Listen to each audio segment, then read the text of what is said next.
Well, hello everyone. Good morning, good afternoon, good evening, wherever you are in the world. My name is Jason Levine, and thank you so much for joining me today on the Monday Creative Kickoff, where today we're going to talk about some of the audio features in the most recent Premiere Pro beta, coming soon to Premiere Pro's release version.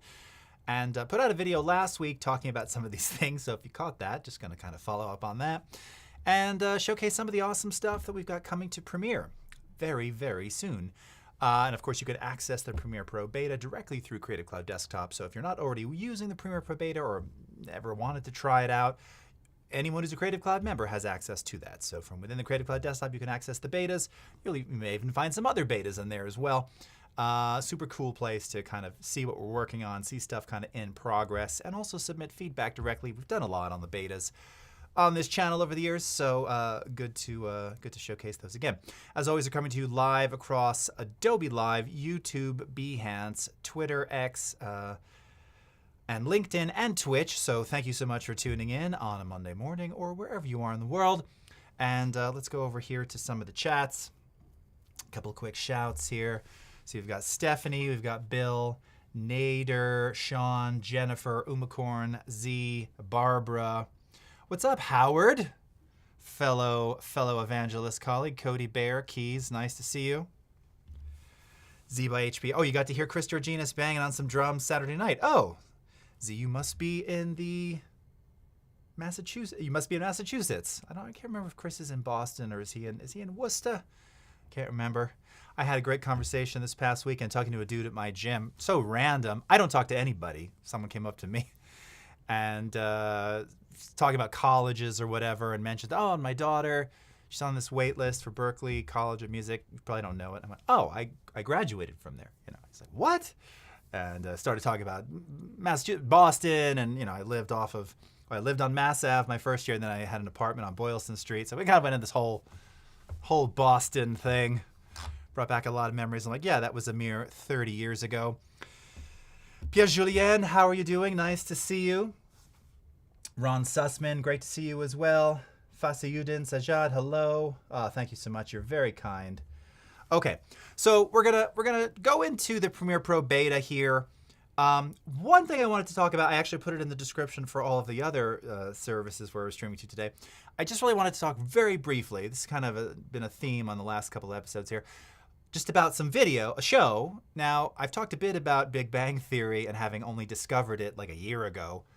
Some time ago. I know, where was I since 2007? I just never watched it. Discovered it about a year ago. Absolutely fell in love with that show. Binged it. I binged the entire 12 seasons now. Definitely twice. I've probably missed a few here and there because I fell asleep. But I mean, a fan to say the least. And then, half a year ago or so, maybe it was a little more than that, kind of stumbled on Young Sheldon as well, which just ended last week. And I just wanted to chat and see if anybody had any thoughts on that because, first of all, I loved this show. Absolutely loved the cast. Casting was brilliant. I see Natalie. Natalie is agreeing with me. The casting was just brilliant. And I said it in a tweet, in an X, last week too. Annie Potts is she's just like an American treasure. I just love this woman. I remember sort of, growing up with her. I watched Designing Women when I was really young and, well, not so young, but young enough. Of course, Ghostbusters and all and Pretty in Pink and all the various roles that she had over the years. But she's just something else. But the whole cast is amazing. But the last two episodes, in particular, from an editing standpoint, were really, really emotional and intense. And the first of the two is sort of a two-part ending, right? The first one where young Sheldon is sort of flashing back to the last moment he sees his dad. And and this is a technique, you've seen this in a lot of films, where they kind of repeat the same exact scene over and over, but there's sort of an alternate ending. Community did this very famously. I forgot the name of the episode now. It was season 3, episode 8. They're over at Troy and Abed's house to play some games. And they're going to decide, the pizza guy comes and they have to decide who's going to go get the pizza. And they throw a die in the air and wherever it lands, 1, 2, 3, 4, 5, 6, somebody's got to go and get the pizza. And they keep repeating this throwing of the die and like the whole dialogue leading up to it. Well, if we do this, we're creating alternate timelines. again, this technique of revisiting a scene earlier but then changing the ending. And they did this in Young Sheldon, and I'm going to be honest with you, Monday morning, 9:05, I was in tears like every time. One, this whole story, father dying young, very close to my heart, happened to me. But also, darn, I mean, just the edit style and the way they did it and the way that they let certain things drag and just linger a little bit longer than we're used to in modern TV, modern series. Oh, I was just choked up. I was so choked up, and it was so good. And then, no spoilers because I know some of you haven't seen it, but it was just so well done. And whereas a lot of shows, they sort of come to an end, and you can't please everybody, so I'm sure some people were less than happy. But it was just phenomenal, and the editing was so good, and the acting was so good, and the writing was so good. That's all I had to say about that. It was just fabulous. And no, I'm not spoiling the endings. If you watch Big Bang already, you know the fate of the dad, okay? Spoiler. But it was just phenomenally done. It was just so great. And Howard, yeah. They're also, so wait, flying to Max London, Howard, I watched Big Bang going over. Like that's what I watched on the plane till I crashed out. So it was really, really good. Okay. And then the last thing I wanted to chat about before we get into Premiere Pro, and let's go ahead and switch over to here while I'm at it, is Beatles Let It Be came out 2 weeks ago on Disney Plus. Hopefully it'll be coming to Blu-ray soon. Now this is not to be confused with Get Back, the Peter Jackson masterwork, 8+ hours, which ultimately the Let It Be movie was culled from. This is the original movie, restored, recolored, brilliantly done. They left the grade on this one is they really preserved kind of the film look, that 16 mil look in particular. So you're going to see some grain. They didn't overdo the denoising, which there were a lot of complaints in Get Back that some of it was kind of waxy and glossy. Admittedly, yes, true, some of it was. Some of the footage was blurry and dark, so they did what they could to just make it better, whatever. But this one, the film restoration alone, if you remember it had ever seen, I saw it in the late 80s on a VHS tape. You could actually rent it, maybe it was mid 80s. And it was just terrible. And I remember, one, half of it was just completely out of sync. And two, the color was it was just dark and dingy and, kind of like the film. It had this reputation for 50+ years that it was the end and it was so dark and there was no joy and it was just terrible. Seeing it remastered and hearing the remastered soundtrack, again, it moved me. And Let It Be itself, I have the gold record over there, very, very close to my heart, something that really, it did. It changed me as a young kid finding pop music. So to see it restored like this, and then to watch it, and then having now seen Get Back 6 times. That's right, 6 times, 8 hours. I'm very dedicated. It's just phenomenal. So if you get a moment, if you're into that at all, if you care, if nothing else, listen to how they remixed largely what were, mono Nagra recordings, or I should say demixed. This is, Peter Jackson's machine learning technology that he built independently for Get Back and for some other projects. It's just phenomenal. So if you're a Beatle fan, it is worth the time. Yes. Look at those colors. I assume you're talking about that. And yes, there's so much color. If you'd seen it previously, it was so muted. And it wasn't even that it was muted. It was just flat, out of sync. A lot of film dirt and dust, and it just never got a fair shake. I don't know what it looked like in 1970. Maybe it looked okay. I imagine it didn't look great. Again, you're using kind of 1970 technology to blow up 16 mil to 35. Probably wasn't spectacular. But anyway, it's worth checking out the new one. Okay, so let's talk about a couple of the new audio things, specifically here in Premiere Pro Beta. Again, coming very, very soon to the Premiere Pro release. And really the first one and the most critical one that I think will excite most people are the non-destructive audio fade handles that are directly now on clip. So what kind of problem is this solving, right? Well, let's talk about how we used to do sort of fade handles and things, right? So here we've got two audio files next to each other. In this case, it's some music. Let me see, what is this actually? Let's solo this for a second. Okay. Oh, I have, let me get my mixer. I don't actually really even need to play any of this audio, so I can forget about that. But let me go ahead and unsolo these. This should just be music right here. Okay. So we've got two audio tracks here. And, oh, gosh, why did it resize it like that? And we want to crossfade these, or we just want to apply fades to them. Now, again, traditionally, how you might do that is you might add some, envelope points and draw the curve. And then, of course, if you wanted to turn the linear curve into Bezier, you can turn it into Beziers, right? And then you have a bit more of a sinusoidal style fade, which is going to sound smoother, better, a little more natural, a little less harsh. But this was, again, a manual process. And then if you wanted to redo your points, and you had some easing as well, you'd add those points accordingly. Or, of course, you can drag and drop crossfades in your effects controls, where, typically standard crossfade, or in the case of a constant gain transition. I don't know, you can't see these up here. I've just moved those out of the way. Wait, let me see if I zoom in. You can see them here. Yeah.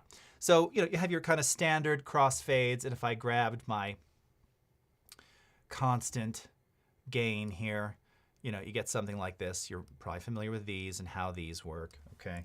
Little some of the limitations built into those by design. Your constant power. Again, this is going to sound a little bit smoother. Again, a little more sort of sinusoidal in its operation.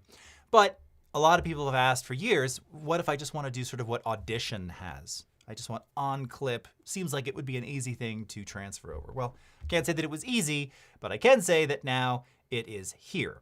So what you'll see is now directly on your clips, hold on, let me just move this down so you have a little more real estate here. You now have sinusoidal crossfades that you can do directly on clip. And if you have two of your audio clips overlapping, where naturally you have to have frames on either side, that's the key to make the crossfade work. If I drag across the two, now you'll see, and again, depending upon how much lead you have on the in versus the out here, you can see I have more on the adjacent track here to crossfade from. You can now do that kind of seamless visual crossfade just like this. This is a really welcomed addition. It functions very much like Audition. Two main differences. Now you do have, and I haven't quite figured out exactly where these are here. So in this case, I'm holding down Control and Option, and this allows me to adjust the duration, but not the fade. So once I get the curve that I want, and I could, audition, what this sounds like, maybe it's even only one key. But if I hold the two Control and Option down, I can constrain the curve, but again, adjust how long and kind of where that crossfade happens. So you don't have all of the keyboard shortcut alterations of the curve. You also can't go back to linear just yet, as far as I can tell. It's always going to do a Bezier logarithmic style curve. For most things, to be quite honest, that's typically what you want. Linear is fine. If you're doing linear fades across music, that tends to sound kind of not harsh. It's not as smooth, and maybe it brings more attention to the content under the fades. So in general, logarithmic fades are, again, they're like Bezier curves on anything. They're just a little smoother. The nice thing is that this is now built directly here onto the clip, and we love it. We're so glad that it's in here. So check those out. Again, those will be coming soon to Premiere. Now, you may have also noticed while we're zoomed in like this. Oh yes, Umacorn, very cool. Eardrums exploding. Sorry, yeah. Sorry, it was very loud there. I see. I did clip there. Well, good morning. All right, gotta keep you engaged here. I wasn't planning on playing it. I hit kind of spacebar by accident. You may also notice that we have some new badges including the effects badges are kind of slightly redone. They look a little bit better, a little cleaner. They don't have that weird outline that they used to. So this, of course, is where you can access the various envelopes that you can modify, including the panner.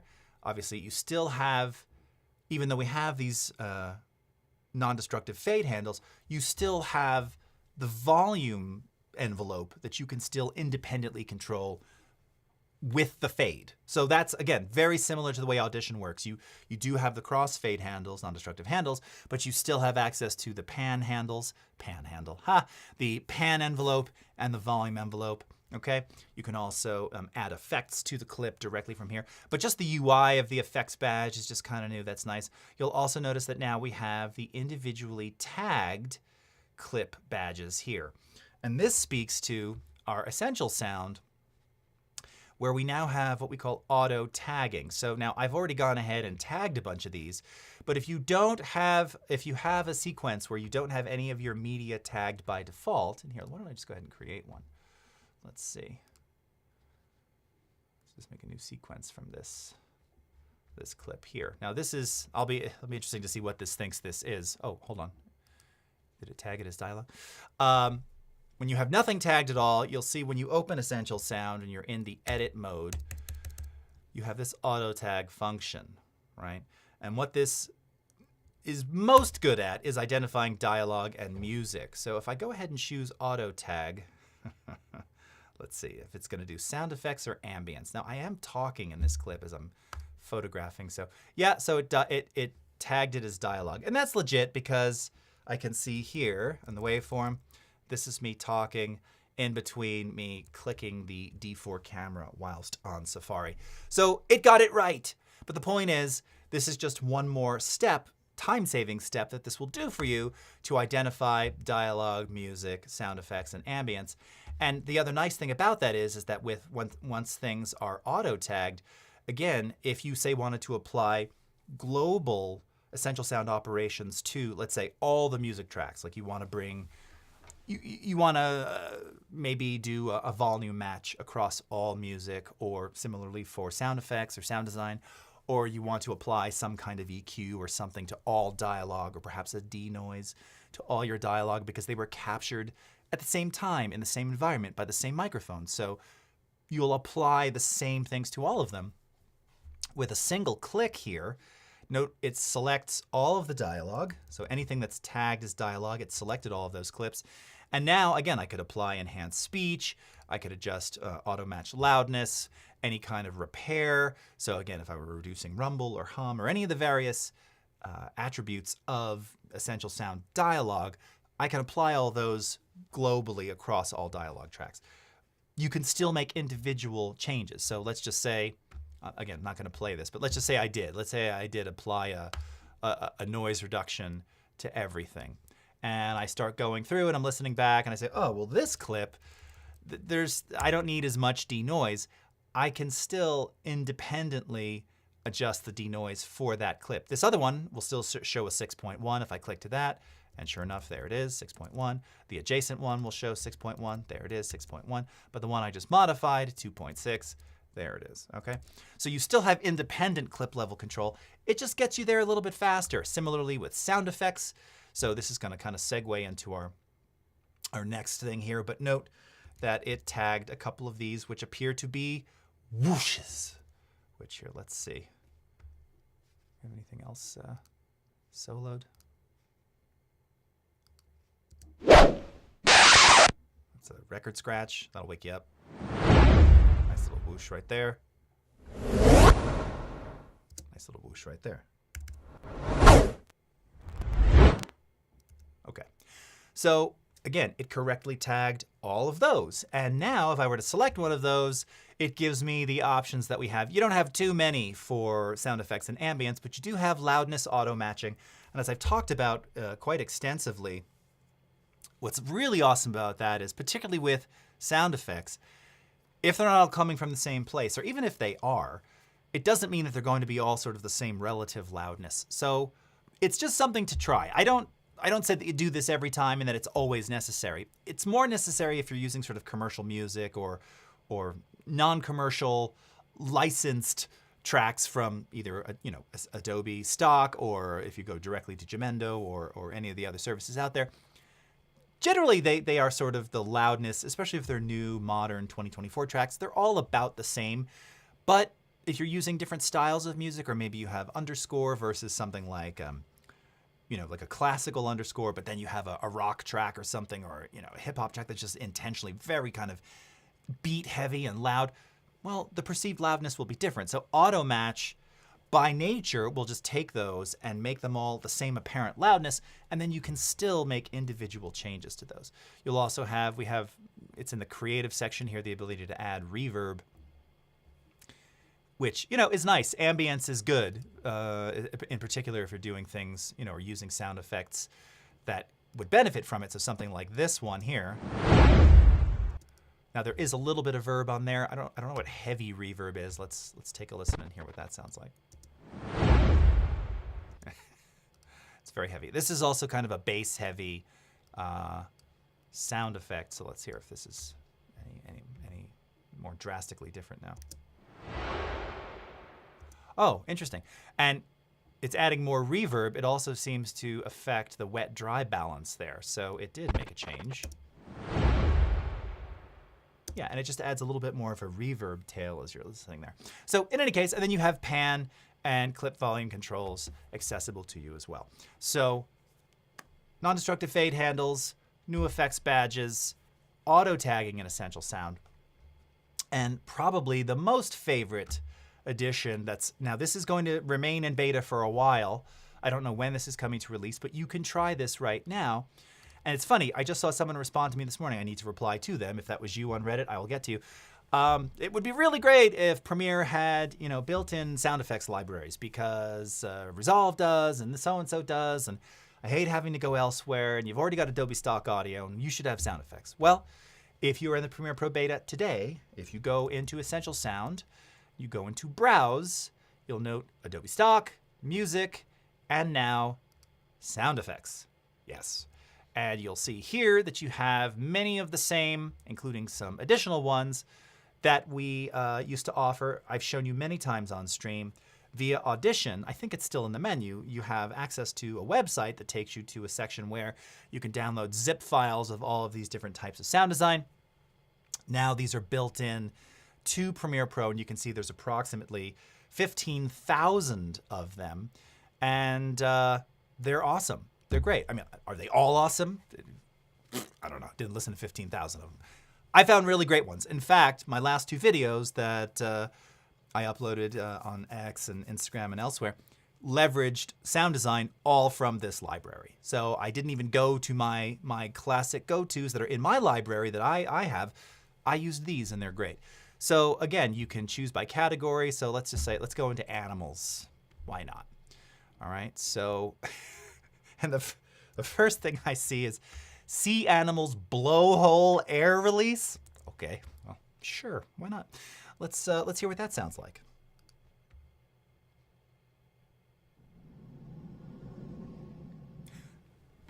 Well, good. It's not very loud. That worried me. Pigs drinking fountain short water bursts. Okay.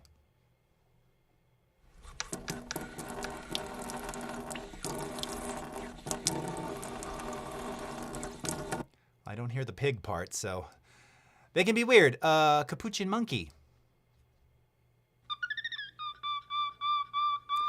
Okay. All right, lots of animals here. Tiger growls?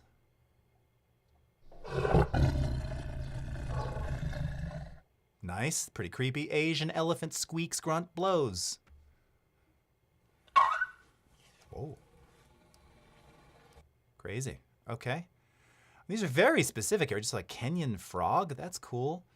Yeah, Kenyan frogs, close-up, deep, throaty, croaking insects.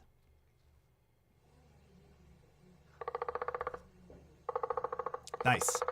Now, one last thing, because we're almost out of time, I want to point out here that you'll see we have the option to sort through free and premium. So just like with stock audio, just like with stock imagery, just like with stock Mogerts, if you only want the free ones, you can select free, it'll sort those, you find what you like. Now you still license them, but again, it doesn't cost you any credits. And then once you find the one that you want, you simply take it and you can drag it down into your timeline here. I can just overdub the ones that we've got there. And now, let's see, what did I just grab? Bengal Tiger.